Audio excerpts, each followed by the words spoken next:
Well, we are on your side and answering the call, and today we're talking about staying safe during and after the storms. Very timely, especially after what we saw in the last 24 hours. And thankfully the storms have passed, but now the debris and the damage left behind. Joining us today is Shreveport Police Corporal Chris Bordelon from SPD Shreveport Police.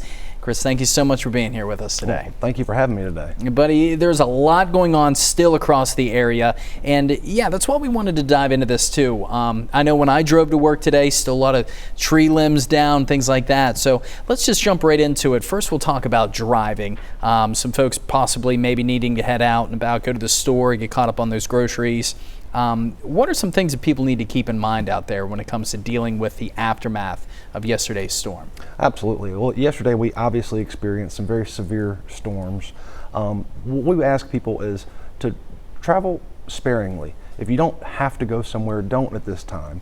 We don't want people going out sightseeing, trying to look at the damage, because we still have crews actively in many areas working scenes where there's power lines down, trees down, and that can be problematic the more people that are on the roadway. The Shreveport area was not as heavy hit as some of our outlying areas.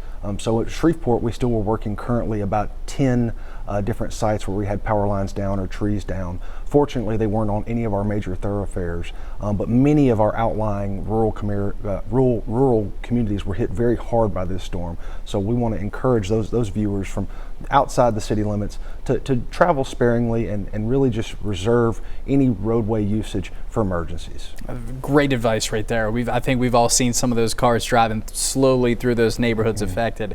I'd like to ask you this too, Chris. When it comes to still a lot of power outages, we just showed those numbers a little bit ago, but let's just say that a senior citizen may be living by herself. She doesn't have power. She's kind of concerned, a little scared. What are some things that maybe you guys can do to offer some relief, especially with someone that may be dealing with these tough times by themselves? Well, that's a really great question, because we do have members of our community without power right now, and as the day goes, it's going to get hot. So we want to encourage our citizens, and especially our family members, if you have elderly family members, reach out to those persons, ensure they have power, ensure they have water. People that are in their residences that don't have power, don't have water, some of them require electricity for medical devices. If it becomes an emergency, reach out to, if you're in Shreveport, reach out to the Shreveport Police Department or Fire Department, and we can render those services and get that person to an area where they're able to get the medical treatment they need. Fantastic. And you guys are always on the beat. We just want to point that out. Just because if a neighborhood doesn't have power, SPD, you guys are in several locations too. There's always officers out there that are willing to lend a helping hand. Absolutely.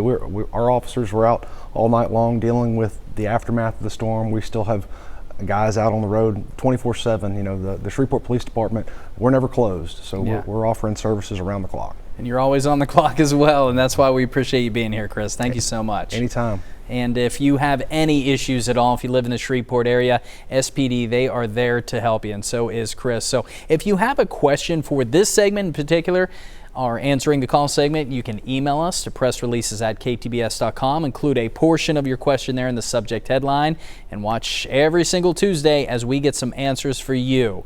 And we want you to stay safe out there. And you too, Chris. Thanks again, buddy. Thanks.